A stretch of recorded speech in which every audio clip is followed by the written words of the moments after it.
Hi hello నమస్తే welcome to Telugu ప్రభ. నేను మీ journalist Shivajyothi. ఈరోజు మనం తెలుగు ప్రభ న్యూస్ పేపర్లోని ముఖ్యాంశాలు చూద్దాం. ఇప్పటికే ప్రపంచంలోని అతిపెద్ద గిరిజన మహాజాతర స్టార్ట్ అయిపోయింది. కుంభమేళను తలపిస్తున్న మేడారం. ఇప్పటికే 70 లక్షలకు పైగా భక్తులు తరలి వచ్చినట్టు తెలుస్తుంది. చూద్దాం. పూనుగొండ్ల నుంచి బయలుదేరిన పగడిద్దరాజు పెళ్లి కుమారుడిగా సాగనింపిన పెడక వంశీయులు. బాజా భజంత్రీలతో మారుమోగుతున్న అడవిదారి స్వాగతం పలికిన మంత్రి సీతక్క. నేడు సాయంత్రం గద్దెలపైకి ఇదే కీలక ఘట్టంగా భావిస్తున్నారు. కొలువుదీరనున్న సారాలమ్మ, పగిడిద్దరాజు, గోవిందరాజు రేపు గద్దెపైకి సమ్మక్క రానుంది. ఆత్మగౌరవానికి ప్రతీక సమ్మక్క సారక్క అంటూ కూడా తెలంగాణ సీఎం రేవంత్ రెడ్డి తెలిపారు. 250 కోట్లతో మేడారం ఆలయ పునర్నిర్మాణం జరిగింది. తెలంగాణ కుంభమేళకు ఘనంగా ఏర్పాట్లు చేయాలంటూ కూడా, సమన్వయంతో పనిచేయాలంటూ కూడా అమెరికా నుంచి ఫోన్ చేసి మరి ఇక్కడ అధికారులకు ఆదేశాలు జారీ చేశారు. ఇప్పటికే 70 లక్షల మందితో మహానగరంగా మారిన కుగ్రామం. ఇక్కడ చూసుకున్నట్టయితే కనిపిస్తుంది, భక్తులతో కిక్కిరిసిపోయింది మొత్తం మేడారం జాతర. సో నిన్న మొన్నటి వరకు కుగ్రామం నేడు మహానగరంగా మారింది. నేటి నుంచి 4 రోజుల పాటు సాగే కుంభమేళ లాంటి మహాజాతరకు మంగళవారం సాయంత్రానికి 70 లక్షల మంది తరలి వచ్చారు. మరో 3 కోట్ల మంది తరలి వచ్చే అవకాశం ఉన్నట్టు తెలుస్తుంది. ములుగు జిల్లా తాడ్బాయి మండలంలోని మేడారంలో 2 ఏళ్లకు ఒకసారి జరిగే గిరిజన దేవతలు సమ్మక్క సారాలమ్మ జాతరకు ప్రభుత్వం 251 కోట్లతో శాశ్వత ప్రాతిపాదికన అభివృద్ధి పనులు చేపట్టింది. 101 కోట్లతో గద్దెల ప్రాంగణంలో రాతితో నిర్మాణాలు చేపట్టారు. జాతర నేపథ్యంలో వేలాది సంఖ్యలో గుడారాలు వెలిసాయి. ఎటు చూసినా జనమే జనం. కేవలం భక్తుల వాహనాల పార్కింగ్ కోసమే వందలాది ఎకరాల్లో 42 పార్కింగ్ స్థలాలను ఏర్పాటు చేశారు. 50 పడకల ఆసుపత్రితో పాటు 5,000 మంది వైద్య సిబ్బందిని అందుబాటులో ఉంచారు. ఎంతో కాలంగా ఎదురు చూస్తున్న మున్సిపల్ ఎన్నికల షెడ్యూల్ ఎట్టకేలకు వచ్చేసింది. రాష్ట్ర ఎన్నికల కమిషనర్ రాణి కుముదిని మంగళవారం ఎన్నికల కమిషన్ ఆఫీస్ లో విలేకరుల సమావేశంలో భాగంగా మున్సిపల్ ఎన్నికల షెడ్యూల్ తను విడుదల చేశారు. సో ఈ నెల 11న పోలింగ్ జరగనుండగా ఈ నెల 13న కౌంటింగ్ జరగనున్నట్టు తెలుస్తుంది.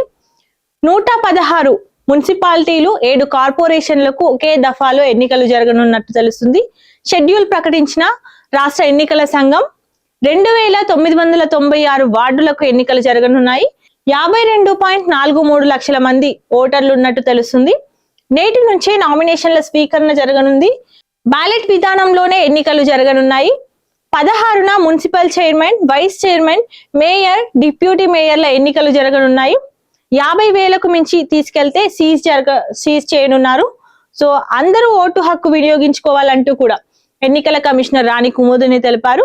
షెడ్యూల్ చూద్దాం. నామినేషన్ల స్వీకరణ జనవరి 28న స్టార్ట్ కానుంది. నామినేషన్లకు జనవరి 30 వరకు గడువిచ్చింది. నామినేషన్ల పరిశీలన 31న జరగనుంది. నామినేషన్ల ప్రకటన 31నే ప్రకటించనున్నారు. సవరణల సమర్పణ ఫిబ్రవరి 1న జరగనుంది. ఫిబ్రవరి 2న జాబితా ప్రకటించనుంది. ఉపసంహరణ ఫైనల్ జాబితా ఫిబ్రవరి 3న ఫైనల్ జాబితా రానుంది. పోలింగ్ ఫిబ్రవరి 11న జరగనుండగా పోలింగ్ కేంద్రాలు 8,203 ఉన్నట్టు తెలుస్తుంది. బ్యాలెట్ బాక్సులు 16,031 బ్యాలెట్ బాక్సులు ఏర్పాటు చేయనున్నారు. రీపోలింగ్ ఫిబ్రవరి 12న జరగనుండగా కౌంటింగ్ ఫలితాల ప్రకటన ఫిబ్రవరి 13న జరగనుంది. మేయర్, చైర్మన్ల ఎన్నిక ఫిబ్రవరి 16న. ఓటర్లేమో 52.43 లక్షలు ఉన్నట్టు తెలుస్తుంది. ఇక్కడ చూసుకున్నట్టయితే గత ప్రభుత్వ హయాంలో సంచలనం సృష్టించిన ఫోన్ ట్యాపింగ్ కేసులో డేటా ధ్వంసం కేసులో భాగంగా మాజీ రాజ్యసభ ఎంపీ సంతోష్ కుమార్ ను సిట్ విచారించింది. మంగళవారం సుదీర్ఘంగా ప్రశ్నించింది. సో బంజారా హిల్స్ లోని పోలీస్ స్టేషన్ లో స్పెషల్ ఇన్వెస్టిగేషన్ బ్యూరో మాజీ అధికారులతో ఆయనకు ఉన్న సంబంధాలు, అక్రమ నిఘా వ్యవహారాలపై అధికారులు లోతుగా విచారించినట్టు తెలుస్తుంది. విచారణ 7 గంటలు జరిగినట్టు తెలుస్తుంది.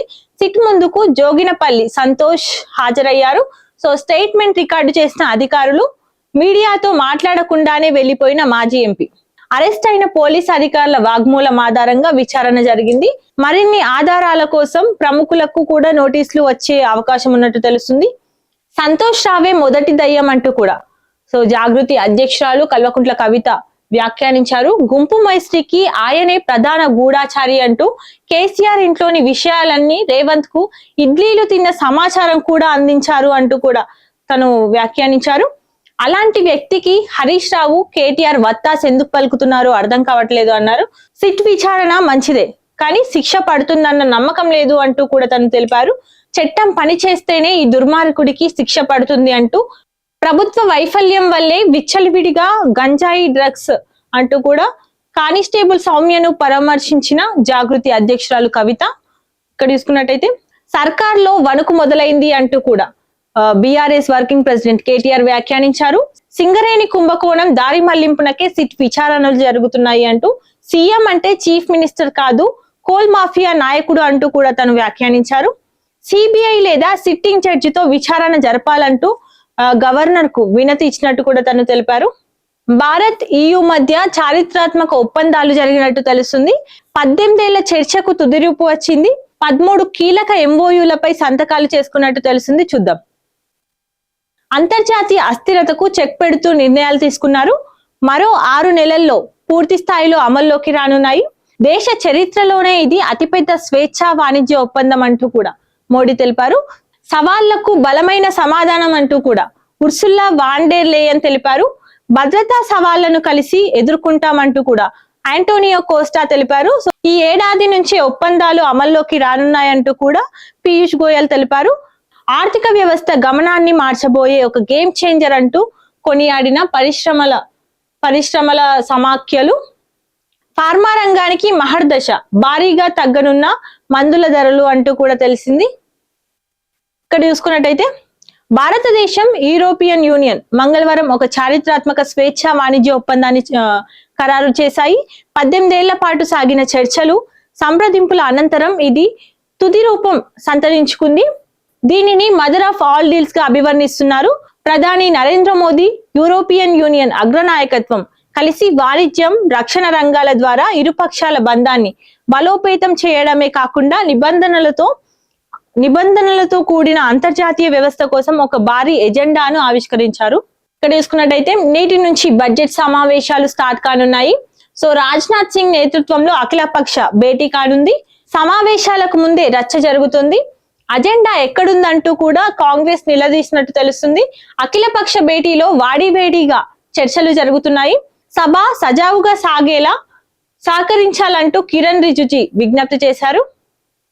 కేంద్రంపై కాంగ్రెస్ యుద్ధబేరి అంటూ కూడా ఉపాధి హామీ, విదేశీ విధానంపై నిలదీయాలంటూ నిర్ణయం తీసుకున్నట్టు తెలుస్తుంది. నేడు విపక్షాల ఐక్య భేటీ జరగనుండగా గమగమలాడిన హల్వా వేడుక.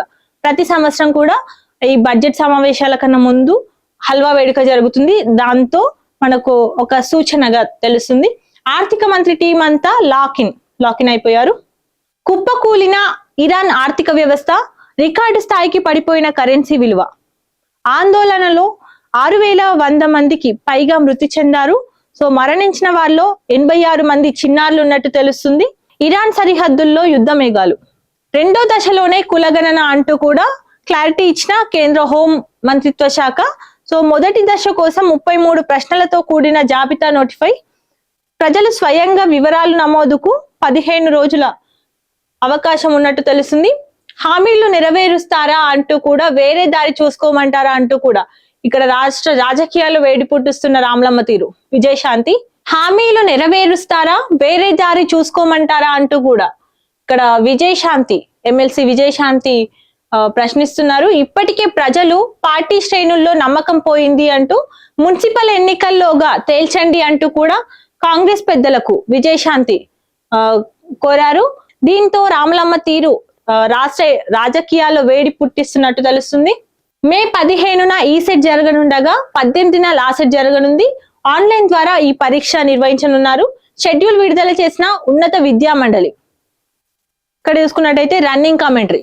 మోగిందో ఈ మున్సిపల్ ఎన్నికలకు నగారా, రాజకీయ వాగ్దానాలకు మరోసారి బేజారా. మొన్ననే పూర్తాయే పంచాయతీల తంతు, ఇప్పుడేమో వచ్చింది పట్టణాల వంతు. సో ఇవ్వండి ఈ రోజు తెలుగు ప్రభ న్యూస్ పేపర్ లోని ముఖ్యాంశాలు. మరిన్ని అప్డేట్స్ కోసం చూస్తూనే ఉండండి తెలుగు ప్రభ.